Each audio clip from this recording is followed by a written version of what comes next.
రెండు వైపులా ఆ పార్టీ ఈ పార్టీ విమర్శించుకుంటుంది. ఒకటి, ముందుగా మీరు ఎట్లా ప్రిపేర్ అయి ఉన్నారు అన్నది ఈ రెండు పార్టీల మధ్య విమర్శలు వస్తున్నాయి. ఎట్లా చూస్తున్నారు మీరు? సార్, ఇందాక నేను చెప్పాను, ఇప్పుడు ఇలాంటి సమయంలో ఈ సంఘటనలు ఇప్పుడు మీరు చూసినట్టయితే శనివారం నాడు 13వ తారీఖు జగన్మోహన్ రెడ్డి గారి మీద దాడి జరిగితే 14వ తారీఖు చంద్రబాబు నాయుడు గారి మీద కూడా రాళ్ళు పడ్డాయి. సో రాయికి చెల్లు కదా అని ఊరుకున్నారా? లేదు. ఇప్పుడు జగన్మోహన్ రెడ్డి గారి మీద దాడిని తెలుగుదేశం పార్టీ ఖండించింది. అలాగే చంద్రబాబు నాయుడు గారి మీద దాడిని కూడా వైసీపీ అఫీషియల్గా ఖండించింది ట్విట్టర్లో. కాబట్టి దీన్ని మనం అంటే ఇప్పుడు పోలీసులు ఎవరైనా దొరికారనుకోండి, వీళ్ళు కుక్ చేస్తున్నారు కొంత స్టోరీ, ఏ రకంగానూ పొలిటికల్ బెనిఫిట్ తీసుకోవడానికి పవర్లో వైఎస్ఆర్సీపీ ఉంది కాబట్టి అక్కడ బోండమ్మ పేరు తీసుకొచ్చారనేటువంటి ఒక ఎలిగేషన్ కూడా ఉంది.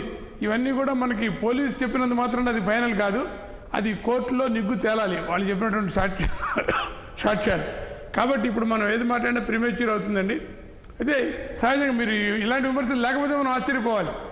సహజంగానే ఇలాంటి విమర్శలు ఉన్నాయి కాబట్టి జనరల్గా ఎలక్షన్ టైంలో ఇవి కామనే. కాబట్టి let us wait for the actual. కానీ ఇప్పుడు వరకు శివరాం ప్రసాద్ గారు చెప్తున్న పదము ఈవెన్ ఎలక్షన్ కమిషన్ కూడా బెదిరిస్తున్నారు అన్నది కదా ఆయన చెప్తున్న పదం. ఇప్పుడు బెదిరించడం అంటే ఇప్పుడు వీళ్ళు పోలీసులు అత్యుత్సాహంతో కొన్ని ఇరికించారనుకోండి. ఇప్పుడు పోలీసులు ఏం చేస్తారు, చాలా కేసుల్లో మనం చూస్తున్నాం. పోలీసులు మనం వీళ్ళు ఇంపార్షియల్గా ఉంటారని చెప్పుకోవడానికి లేదు, దురదృష్టం ఇది. ఎందుకంటే జగన్మోహన్ రెడ్డి గారే చెప్పారు, జగన్మోహన్ రెడ్డి గారికి దెబ్బ తగిలినప్పుడు నాకు ఇక్కడ పోలీసుల మీద విశ్వాసం లేదని చెప్పి ఆయన హైదరాబాద్ వచ్చి ట్రీట్మెంట్ తీసుకున్నారు. మనకు తెలుసు ఆ విషయం అంతా కూడా. అలాగే చంద్రబాబు నాయుడు గారు కానీ అందరూ మేము కూడా చెప్పాం. ఎందుకంటే జగన్మోహన్ రెడ్డి గారు ఎప్పుడైతే దురదృష్టవశాత్తు ఏంటంటే పోలీసులందరూ కూడా ఏ పార్టీ అధికారులు ఉంటే ఆ పార్టీకి తొత్తుల్లా తయారవుతున్నారు. దీంట్లో నేను ఏమాత్రం సంశయించట్లేదు. జరిగినటువంటి సంఘటనలన్నీ కూడా దాన్ని రుజువుపరుస్తున్నాయి.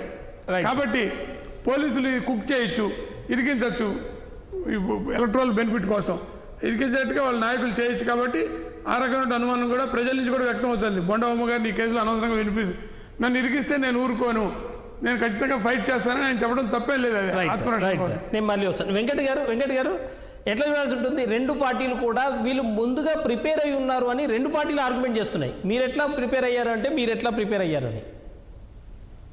సార్, నేను చాలా ఆశ్చర్యపోతున్నాను యాక్చువల్గా బీజేపీ స్పోక్స్ పర్సన్ గారు చెప్పిన స్టేట్మెంట్స్కి. సాక్షాత్తు